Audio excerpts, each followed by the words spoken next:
Hello students, आज का हमारा टॉपिक है behaviours of conductor in electric field, कि किसी कंडक्टर को इलेक्ट्रिक फील्ड में रखो तो वह कैसे बिहेव करता है। तो स्टार्ट करते हैं टॉपिक। सपोज किया कि एक कंडक्टर लिया मैंने इस शेप का, दिस इज अ कंडक्टर। इसके ऊपर कोई चार्ज नहीं है, मतलब बॉडी कैसी है, ये न्यूट्रल। अब मैंने क्या किया, इस कंडक्टर को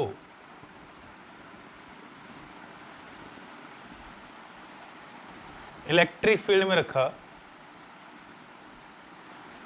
जिसकी वैल्यू कितनी है, E।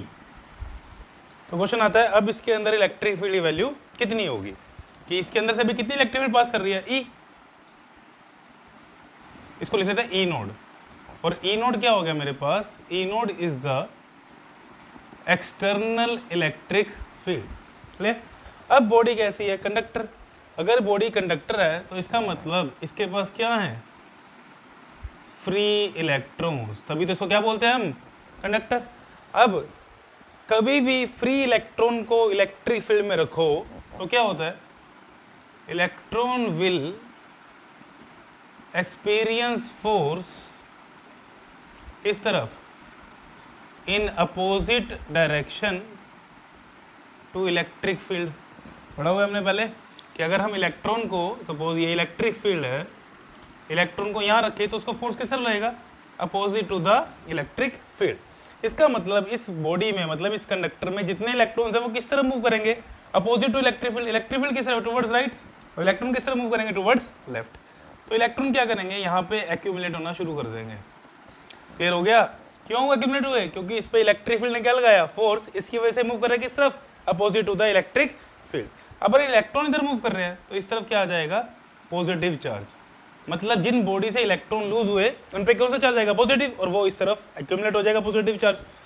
अब देखो कंडक्टर के एक साइड कौन से चार्ज आ गया, नेगेटिव, दूसरी साइड कौन सा चार्ज आ गया, पॉजिटिव। तो जब भी पॉजिटिव नेगेटिव चार्ज है मतलब वहां पे इलेक्ट्रिक फील्ड होगी, तो इसकी वजह से इलेक्ट्रिक फील्ड किधर होगी, इस इलेक्ट्रॉन की वजह से और इस पॉजिटिव चार्ज की वजह से, इस डायरेक्शन में। क्योंकि इलेक्ट्रिक फील्ड की डायरेक्शन किधर होती है, इलेक्ट्रिक फील्ड की डायरेक्शन होती है from positive to negative charge. तो ये इलेक्ट्रिक फील्ड को लिखता हूं मैं ई इंड्यूस, EIN। EIN क्या है, it is induced electric field. अब ये इलेक्ट्रॉन जो है कंडक्टर में, there is a large number of free electrons. ये इलेक्ट्रॉन तब तक मूव करते रहेंगे जब तक ई इंड्यूस की वैल्यू ई नोड के बराबर ना हो जाए, मतलब दोनों की वैल्यू क्या हो जाए, इक्वल, तब तक ये इलेक्ट्रॉन मूव करते रहेंगे। क्योंकि इलेक्ट्रॉन के नंबर क्या होता है, बहुत ज्यादा, मतलब कंडक्टर में फ्री इलेक्ट्रॉन्स क्या होते हैं, बहुत ज्यादा। तो अब ई इंड्यूस किस तरफ है, towards left, external electric field किस तरफ है, टुवर्ड्स राइट। तो नेट इलेक्ट्रिक फील्ड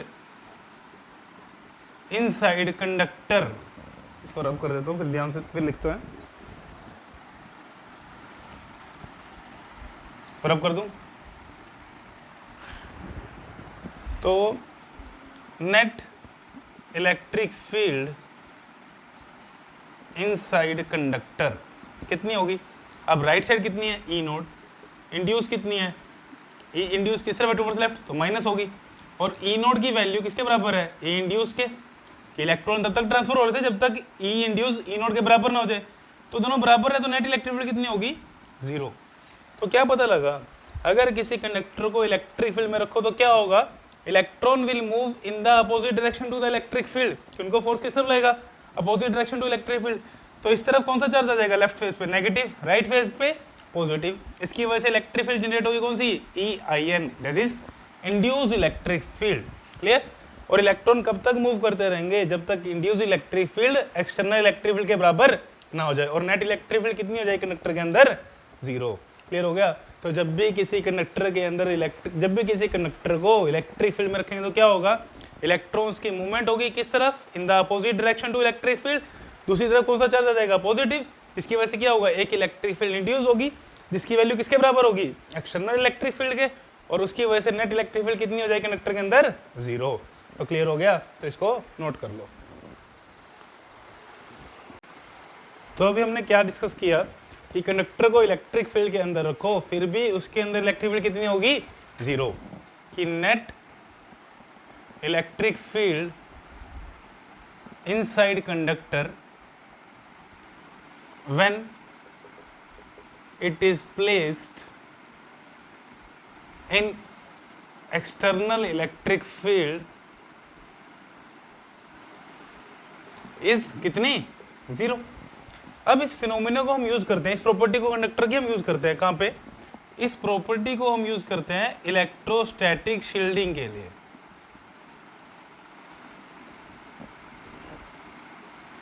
क्या होती है electrostatic shielding? It is a process of making a reason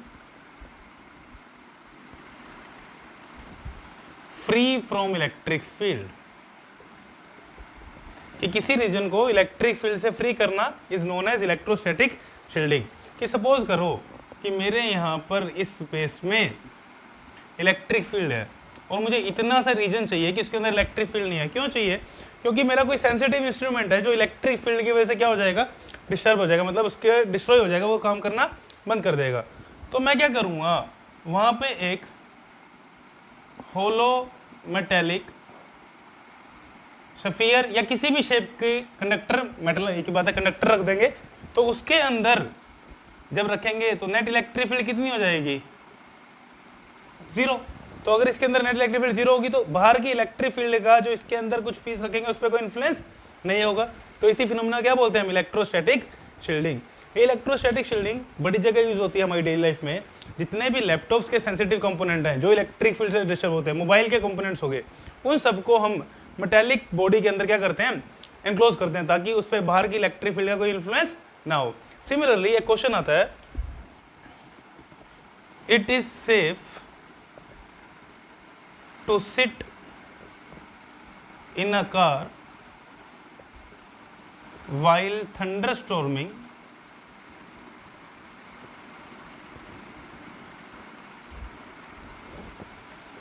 rather than under a tree। मतलब बिजली कड़क रही हो, बिजली कड़कने का मतलब क्लाउड्स पे नेगेटिव चार्ज आता है, ग्राउंड पे पॉजिटिव चार्ज आता है और वो डिस्चार्ज होता है एकदम करंट, इलेक्ट्रिक फील्ड आ जाती है। तो उसमें कार के अंदर बैठना ज़्यादा सेफ है एज कम्पेयर टू ट्री के नीचे। क्यों? क्योंकि कार की बॉडी क्या है, मेटेलिक, तो जितनी मर्जी इलेक्ट्रिक फील्ड स्पेस में ना क्यों ना हो वो पास नहीं करेगी, तो अंदर हम क्या होंगे, सेफ। तो ये समझ आ गया electrostatic shielding. It is a process of making a region free from electric field is known as electrostatic shielding. Clear हो गया? और इस प्रॉपर्टी को हम बड़ी जगह यूज करते हैं। सिमिलरली जो प्लेन्स की बॉडी होती है, जो एरोप्लेन्स होते हैं, उनको भी इलेक्ट्रिक फील्ड से बचाने के लिए क्या करते हैं, मेटेलिक केज यूज करते हैं ताकि अंदर कोई इलेक्ट्रिक फील्ड एंटर ना करे। तो इसको नोट कर लो यहाँ पे कि क्या होता है फिनोमिना इलेक्ट्रोस्टैटिक शील्डिंग। अब नेक्स्ट पॉइंट, पहला पॉइंट पढ़ लिया कि कंडक्टर को इलेक्ट्रिक फील्ड के अंदर रखो, उसके अंदर इलेक्ट्रिक फील्ड कितनी हो जाएगी, 0। सेकेंड पॉइंट हम डिस्कस कर चुके हैं तो ज़्यादा डिस्कशन नहीं करेंगे। क्या पॉइंट है, that is electric field is perpendicular to surface of conductor। कि जो इलेक्ट्रिक फील्ड है वो सरफेस ऑफ कंडक्टर क्या होगी, परपेंडिकुलर, कि सरफेस पे आके खत्म हो जाएगी इलेक्ट्रिक फील्ड। जैसे फॉर एग्जांपल हमने क्वेश्चन भी डिस्कस किया था कि यहाँ पे पॉजिटिव चार्ज हो, पॉजिटिव क्यू हो, और यहाँ पे क्या है, मेटेलिक प्लेट, तो इलेक्ट्रिक फील्ड का पैटर्न कैसे बनेगा, यहाँ से स्टार्ट होगी यहाँ पे खत्म 90 डिग्री पे, यहाँ से स्टार्ट होगी यहाँ पे खत्म 90 डिग्री पे। ये क्वेश्चन हम डिस्कस कर चुके हैं पहले, तो दोबारा डिस्कशन नहीं करूँगा मैं। जिसको दिक्कत है वो वहाँ पे जाके टॉपिक है इलेक्ट्रिक फील्ड लाइंस, वहाँ पे जाके क्लियर कर ले। क्लियर? तो यहाँ पे पॉजिटिव चार्ज, यहाँ पे इलेक्ट्रिक फील्ड टर्मिनेट हो रही है, तो यहाँ पे कौन सा चार्ज आ जाएगा, नेगेटिव। अभी डिस्कशन की थी ना कि इलेक्ट्रिक फील्ड इलेक्ट्रॉन पे फोर्स हो जाएगी, तो इस तरफ कौन सा चार्ज आ जाएगा, नेगेटिव। तो इस तरफ कौन सा चार्ज आ जाएगा, पॉजिटिव, और इधर से इलेक्ट्रिक फील्ड टर्मिनेट होगी अगेन कितने एंगल पे, 90 डिग्री पे। क्लियर? तो यही बोल रहा था कि इलेक्ट्रिक फील्ड जो है, पहली प्रॉपर्टी इसके अंदर कितनी होगी, मेटेलिक प्लेट के अंदर 0, क्योंकि ये क्या है, कंडक्टर है। प्लेट कैसी है, मेटेलिक, वो क्या है, कंडक्टर, तो इलेक्ट्रिक फील्ड कितनी होगी, 0। और second property, it will be perpendicular to surface of conductor, तो इसको नोट कर लो। अब आज हम सारी बात कंडक्टर से करेंगे, तो थर्ड पॉइंट क्या है कि charge given to the conductor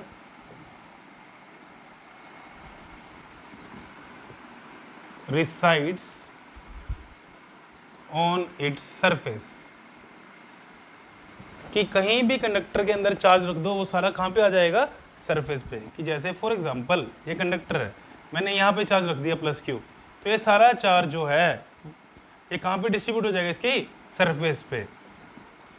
ठीक है, वो इसके अंदर नेट चार्ज, कंडक्टर के अंदर कोई भी चार्ज नहीं होता। यही प्रॉपर्टी है कि charge given to the conductor resides on its surface, कि चार्ज कंडक्टर के अंदर कहीं भी चार्ज दे दो वो सारा किस पे डिस्ट्रीब्यूट हो जाएगा, उसकी सरफेस पे। इसका प्रूफ करते हैं, किसकी हेल्प से प्रूफ करेंगे इसका हम, गॉस लॉ की हेल्प से।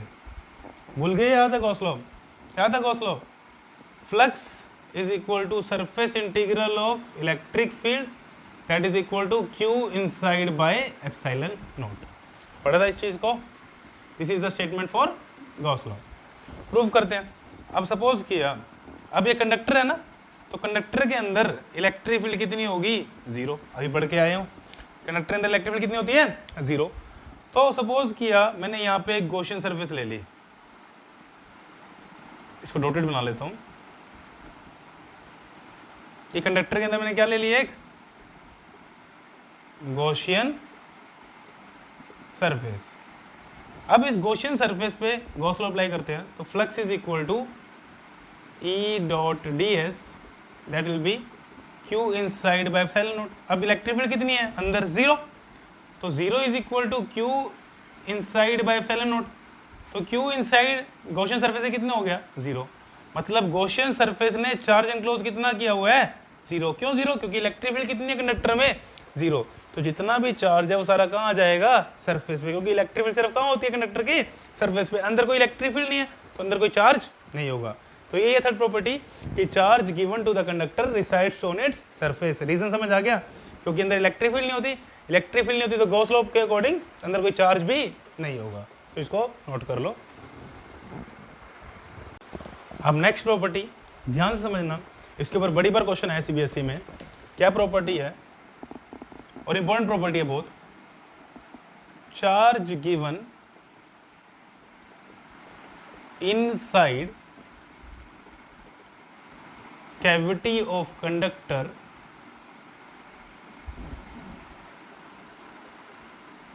appears on its surface। मतलब जो चार्ज कैविटी ऑफ कंडक्टर में डालेंगे वो किस पे, सरफेस पे, उसकी सरफेस पे अपीयर होगा। कैविटी का मतलब क्या है कि सपोज ये पूरी बॉडी थी, इसके अंदर से मैंने छोटा सा पोर्शन कट कर दिया, कि एक पूरी कंडक्टर थी, सॉलिड कंडक्टर, उसके अंदर एक छोटा सा पोर्शन क्या कर दिया हमने, कट कर दिया। क्लियर। सपोज करो कि एक होलो कंडक्टर, होलो मेटेलिक बॉडी है, तो जो उसके अंदर का पोर्शन उसको क्या बोलेंगे हम, कैविटी है वो। तो ये क्या होगी, कैविटी। क्लियर हो गया, कैविटी समझ आ गया क्या हो गया, कि पूरी बॉडी में अंदर से हमने उसका छोटा सा पीस निकाला, तो सेंटर में होलो पोर्शन बचेगा ना खाली, उसको क्या बोल देंगे हम, वो कैविटी है। तो आया क्या प्रॉपर्टी है कि चार्ज किसी कैविटी पे दो वो कहाँ पे आएगा, सरफेस पे अपीयर होगा। अपीयर होगा, आएगा नहीं, अभी डिस्कस करते हैं। अब सपोज यहाँ प्लस क्यू चार्ज दिया हमने, कितना, प्लस क्यू। क्लियर। अब ध्यान समझना, अब हमने चार्ज कितना दिया, प्लस क्यू। अब कंडक्टर, अगर ये पूरा कंडक्टर होता, सॉलिड कंडक्टर होता, तो ये सारा चार्ज कहाँ रहता, सरफेस पे, हमने पढ़ा हुआ है। बट ये तो कैविटी है, कैविटी के अंदर चार्ज मूव नहीं कर सकता, कंडक्टर के अंदर तो मूव कर सकता है, conductor allow the flow of charge. But cavity है, एम्प्टी स्पेस है, ये चार्ज यहीं पे रहेगा, ये मूव नहीं होगा। तो बट प्रॉपर्टी क्या है कि ये कहाँ अपीयर होगा, सरफेस पे। प्रूव करते हैं।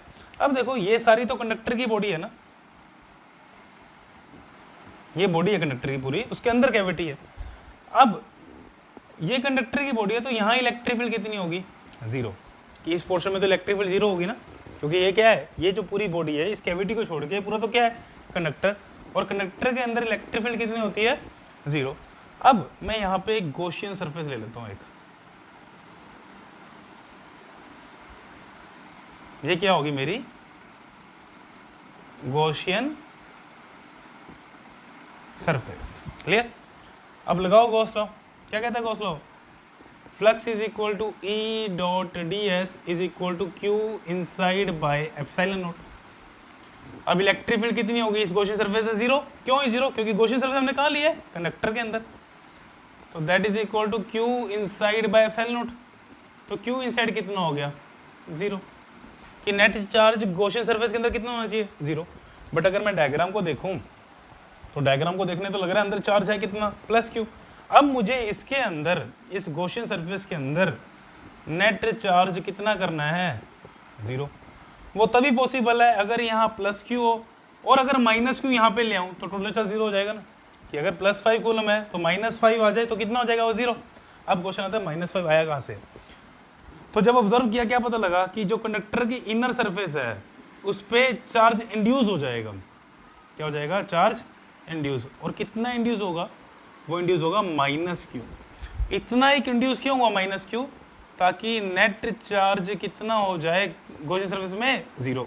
ये +q, ये चार्ज क्या हुआ, इंड्यूस हुआ। पढ़ा था ना इंडक्शन, इंड्यूस हुआ। क्यों इंड्यूस हुआ, ताकि गॉसियन सरफेस के अंदर नेट चार्ज कितना हो जाए, 0। तो यहाँ पे कितना आ गया, -q। अब कंडक्टर पहले क्या था, कंडक्टर एक न्यूट्रल लिया ना हमने, उस पर कोई चार्ज नहीं था।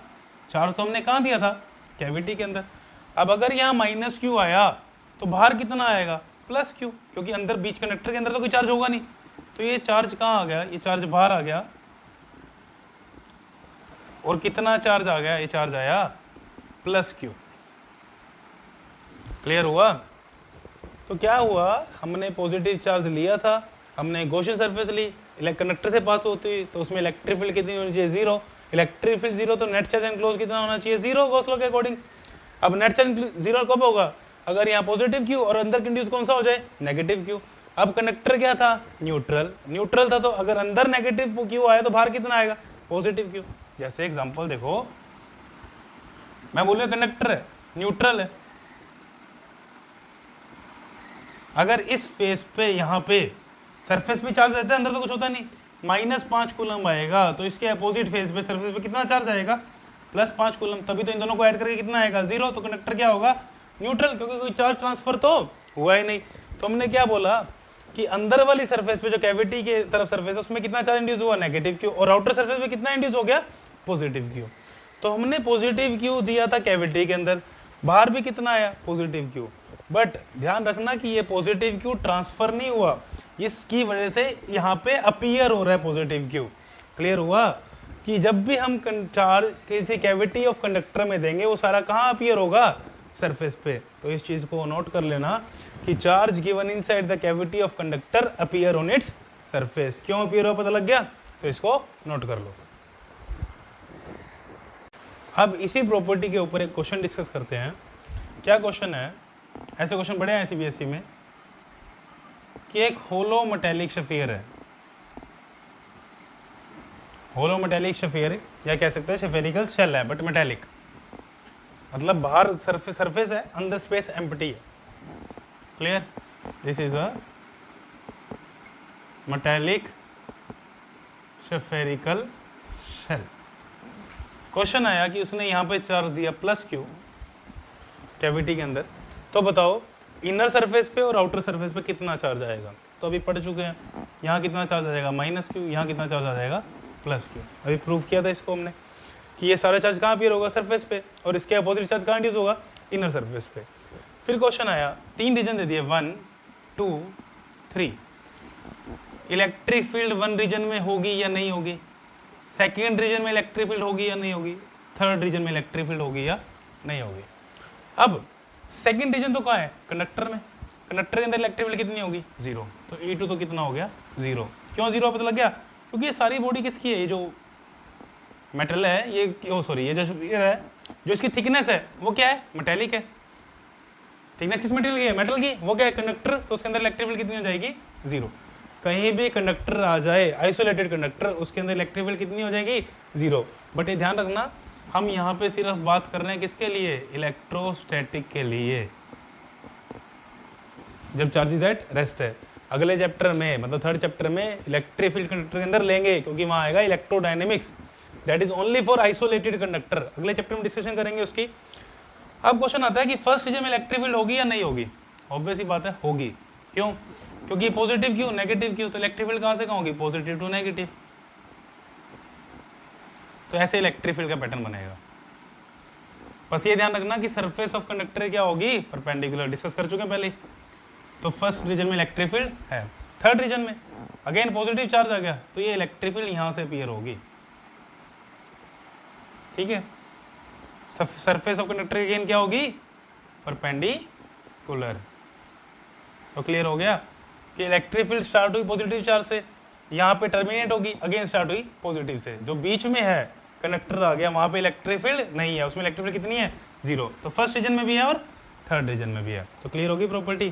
क्या प्रॉपर्टी थी, किसी कंडक्टर के अंदर कैविटी बनी हो, उसके अंदर चार्ज हो, वो सारा चार्ज कहाँ अपीयर होगा, सरफेस पे, बट वो चार्ज मूव होके नहीं गया, उसकी वजह से वो चार्ज इंड्यूस हुआ सरफेस पे। तो इस प्रॉपर्टी को नोट कर लो। अभी इसके ऊपर एक एनसीईआरटी क्वेश्चन शो होगा, वो खुद ट्राई करना।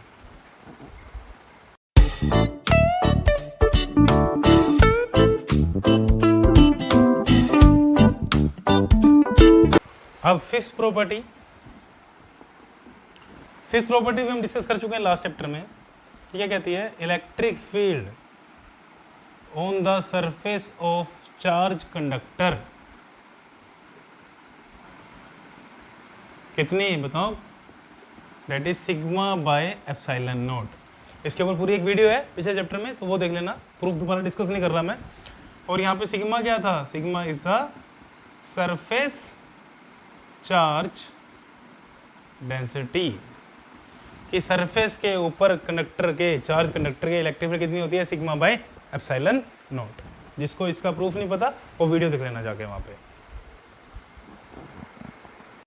अब लास्ट प्रॉपर्टी और आज का लास्ट ही topic, sixth property, again important property.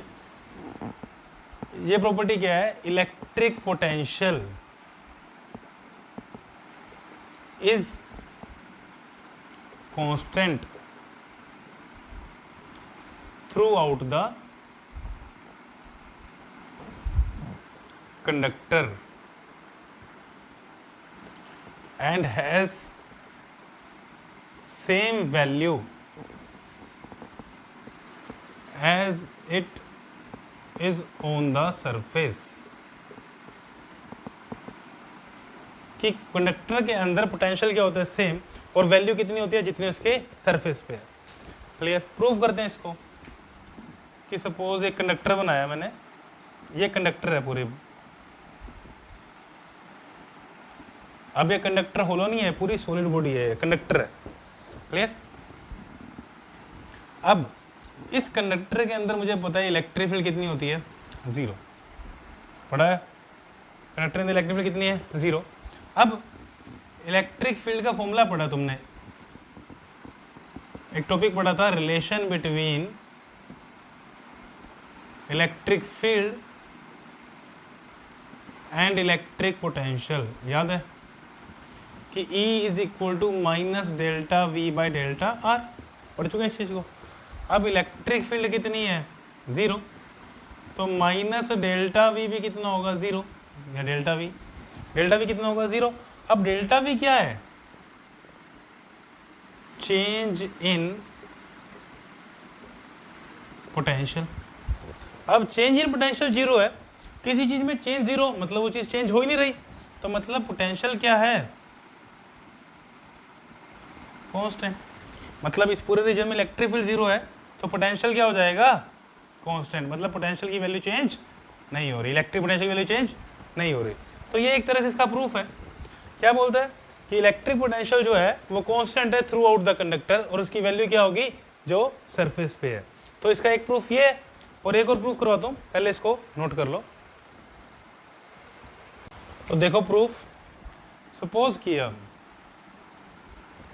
मैंने कंडक्टर लिया, इसके अंदर सरफेस से यहाँ तक 1 पॉइंट से 2 पॉइंट, अच्छा ये 2 पॉइंट ना पूरे कंडक्टर में कहीं भी हो सकता है, 1 से लेके 2 तक मैं क्या कर रहा हूँ, चार्ज को मूव करवा रहा हूँ। क्लियर, ये 2 पॉइंट यहाँ भी हो सकता है, यहाँ भी हो सकता है, यहाँ भी, मतलब कंडक्टर के अंदर कहीं भी 2 पॉइंट हो सकता है। Clear, random. तो मैं निकालता हूँ work done in moving, suppose मैं क्यू नोड चार्ज को मूव कर रहा हूँ, टेस्ट चार्ज ले लिया, फ्रॉम 1 to 2।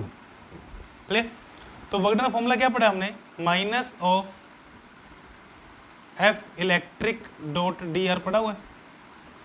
2 फॉर्मूले पढ़े थे ना, या तो लगा लो F external dot D R, integrate कर लो, या minus of F electric dot D R. पढ़ चुके हैं इस चीज़ को। तो अब एफ इलेक्ट्रिक का फॉर्मूला क्या होता है, force due to electric field Q E, पढ़ा हुआ है। तो यहाँ पे क्या फॉर्मूला हो जाएगा, माइनस बाहर निकाल लिया, Q node E dot D are. Clear, ये सारे लेक्चर इंटरकनेक्टेड है, तो पिछले सारे टॉपिक क्लियर होने चाहिए। अब इलेक्ट्रिक फील्ड की वैल्यू कितनी है, 0, कि कहीं भी चले जाओ अंदर इलेक्ट्रिक फील्ड कितनी है, 0। अगर इलेक्ट्रिक फील्ड 0 है तो वर्क डन कितना होगा, 0। कि किसी भी पॉइंट पे कंडक्टर के अंदर मूव करते रहो, किसको, चार्ज को, तो वर्क डन कितना होगा, 0। तो ये समझ आया, रब कर दूं, नोट कर लो इसको। तो वर्क डन कितना आएगा, 0। अब एक और फॉर्मूला पढ़ा था हमने, potential difference between two points का, इस चैप्टर की स्टार्टिंग में ही, V2 माइनस V1, वहाँ इसको BA लिया था, हम लेते हैं VB माइनस VA किया था ना, अब इसको लेते हैं V2 minus V1, work done from 1 to 2 divide by जिस चार्ज को मूव कर रहे हैं Q नोट। अब वर्क डन कितना है, 0, वर्क डन 0 है, तो V2 माइनस V1 भी क्या हो गया, 0, तो V2 is equal to V1। Clear. तो फर्स्ट पॉइंट और सेकंड पॉइंट हमने कहीं भी रैंडम लिए थे अंदर, तो सब दोनों पॉइंट में पोटेंशियल की वैल्यू क्या आई है, सेम। तो यही चीज समझा रहा था कि मैं electric potential is constant throughout the conductor and has same value as it is on the surface of conductor. अब बिल्कुल सरफेस के पास से लाओ, कंडक्टर के अंदर एंटर करते ही इलेक्ट्रिक फील्ड कितनी हो जाएगी, 0। तो जो पोटेंशियल सरफेस के बिल्कुल पास होगा वही सरफेस कहाँ होगा, कंडक्टर के कहीं भी अंदर पॉइंट ले लो, उन सब पॉइंट से पोटेंशियल क्या होगा, सेम। तो ये बोला है कि जो इलेक्ट्रिक पोटेंशियल है that is constant throughout the conductor and has the same value as it is on the surface of conductor. तो बड़ा इंपॉर्टेंट पॉइंट है, इसको नोट कर लो। तो अभी हमने क्या पढ़ा कि कंडक्टर के अंदर इलेक्ट्रिक फील्ड कितनी है, 0, जिस वजह से पोटेंशियल क्या है उसके अंदर, कांस्टेंट हर पॉइंट पे। तो क्वेश्चन है, कंसेप्चुअल क्वेश्चन सीबीएसई का ही, इज देयर एनी पॉइंट या is any point possible where electric field is 0 but potential is non-zero। कि क्या कोई ऐसा पॉइंट पॉसिबल है जहां इलेक्ट्रिक फील्ड तो 0 हो बट पोटेंशियल क्या हो, नॉन जीरो। अभी पढ़ के ही आए हैं, इनसाइड कंडक्टर इलेक्ट्रिक फील्ड तो कितनी होती है, 0, बट पोटेंशियल क्या होता है, कांस्टेंट। तो यस इट इज पॉसिबल। इसका रिवर्स क्वेश्चन पहले डिस्कस कर चुके थे हम कि ऐसा पॉइंट जहां पोटेंशियल 0 हो but electric field non zero, पढ़ा था इक्वेटोरियल लाइन पे। तो इस चीज को ध्यान रखना कि ऐसा पॉसिबल है कि इलेक्ट्रिक फील्ड 0 हो but potential non zero. Condition क्या होगी, हो सकता है वहां पोटेंशियल क्या हो हर पॉइंट पे, कांस्टेंट। तो इस पॉइंट को नोट कर लो। अब ये क्वेश्चन डिस्कस करता हूँ इसी प्रॉपर्टी के ऊपर। तो इस प्रॉपर्टी के ऊपर जो क्वेश्चन आता है वो कैसे आता है, ये एक स्फीयर है, उस पर चार्ज है, बोल दो क्या, स्फेरिकल शेल है, इस पे चार्ज कहाँ है, सरफेस पे। क्लियर। इसकी वजह से, चार्ज की वजह से सरफेस पे जो पोटेंशियल है वो 5 वोल्ट है। पोटेंशियल सरफेस कितना है, 5 वोल्ट। तो सेंटर पे इलेक्ट्रिक फील्ड बताओ और पोटेंशियल बताओ कितना होगा। अब स्फेरिकल शेल हो, सरफेस पे चार्ज हो, तो पिछले चैप्टर में किया था इलेक्ट्रिक फील्ड कितनी होगी, 0। अब इलेक्ट्रिक फील्ड 0 का मतलब पोटेंशियल क्या होगा, कांस्टेंट। तो जितना सरफेस पे है उतना ही अंदर, तो यहाँ भी पोटेंशियल कितना हो जाएगा, 5 वोल्ट। तो इलेक्ट्रिक फील्ड कितनी हो जाएगी, 0, पोटेंशियल कितना हो जाएगा, 5 वोल्ट। कहीं भी पॉइंट ले लो इस बॉडी के अंदर, स्फीयर के अंदर, पोटेंशियल कितना होगा, 5 वोल्ट। क्लियर हो गया। तो इसी इंपॉर्टेंट पॉइंट को नोट कर लो, इसके ऊपर बड़े क्वेश्चन आए हुए हैं। तो आज के लेक्चर में हमने क्या क्या डिस्कस किया, पहले हम पॉइंट हमने डिस्कस किया कि किसी कंडक्टर को अंदर इलेक्ट्रिक फील्ड में रखें तो कंडक्टर के अंदर इलेक्ट्रिक फील्ड कितनी होगी, 0। क्यों 0 होगी, बताया था इलेक्ट्रॉन मूव करेंगे जिसकी वजह से इलेक्ट्रिक फील्ड इंड्यूस होगी, वो अपोजिट होगी एक्सटर्नल इलेक्ट्रिक फील्ड के और इक्वल होगी, तो नेट इलेक्ट्रिक फील्ड कितनी हो जाएगी, 0। क्लियर। इस प्रॉपर्टी को कहाँ यूज करते हैं, इलेक्ट्रोस्टैटिक शील्डिंग में। क्या होती है इलेक्ट्रोस्टैटिक शील्डिंग, किसी भी रीजन को इलेक्ट्रिक फील्ड फ्री बनाना, that is known as electrostatic shielding. तो इसके ऊपर कंसेप्चुअल क्वेश्चन क्या है एनसीईआरटी का, कि वाइल थंडर स्टॉर्मिंग कहाँ बैठना ज़्यादा सेफ है, कार के अंदर या पेड़ के नीचे, कार के अंदर। बिकॉज क्यों, क्योंकि इसकी बॉडी क्या है, मेटेलिक बॉडी है, तो अंदर इलेक्ट्रिक फील्ड कितनी होगी, 0, मतलब अंदर उसका कोई इफेक्ट नहीं होगा। सेकंड प्रॉपर्टी में हमने क्या पढ़ा कि that electric field is perpendicular to surface of charge conductor. Clear. Third property क्या पढ़ी, कोई भी चार्ज कंडक्टर के अंदर हो सारा कहाँ पे आएगा, सरफेस पे, वो मूव करके सरफेस के ऊपर आएगा। तो इस चीज को ध्यान रखना कि कोई भी चार्ज कंडक्टर में किसी भी पॉइंट पे दे दो वो सारा कहाँ पे आ जाएगा, सरफेस पे। नेक्स्ट पॉइंट, किसी कैविटी, कंडक्टर के अंदर कैविटी बनी हो, उसके अंदर अगर मैं चार्ज डालूं वो सारा कहाँ पे अपीयर होगा, उसकी सरफेस पे, बट वो मूव नहीं करेगा। उसकी वजह से inner side opposite charge induce होगा और बाहर वो सेम चार्ज अपीयर होगा। तो क्लियर हो गया, वो चार्ज मूव नहीं कर रहा बट वो एज इट इज अपीयर हो रहा है सरफेस पे। उसके बाद फिफ्थ प्रॉपर्टी क्या पढ़ी हमने कि सरफेस ऑफ कंडक्टर पे इलेक्ट्रिक फील्ड कितनी होती है, sigma bye epsilon not. That is कोई भी शेप का कंडक्टर हो, सरफेस ऑफ पे इलेक्ट्रिक फील्ड कितनी होगी, sigma bye epsilon not. And last हमने क्या पढ़ा कि इलेक्ट्रिक पोटेंशियल क्या होता है, through out the conductor constant होता है, कि इलेक्ट्रिक पोटेंशियल की वैल्यू कंडक्टर में कहीं भी क्या होगी, कांस्टेंट, और कितनी होगी, जितनी सरफेस पे है। यही रीजन है कि एक किसी कंडक्टर को हम क्या बोल देते हैं, इक्वी पोटेंशियल सरफेस। क्यों बोलते हैं, क्योंकि कंडक्टर पोटेंशियल की वैल्यू क्या होती है, सेम, और इक्वी पोटेंशियल क्या होती है, जिन सरफेस पोटेंशियल क्या हो, सेम। सो एक कंडक्टर की सरफेस कैसी होती है, इक्वी पोटेंशियल, क्योंकि इस पर हर पॉइंट पे पोटेंशियल क्या होगा, सेम। तो क्लियर हो गया कि जो इनसाइड रीजन वो सारा कैसा है, इक्वी पोटेंशियल। तो इतना ही डिस्कस किया हमने आज।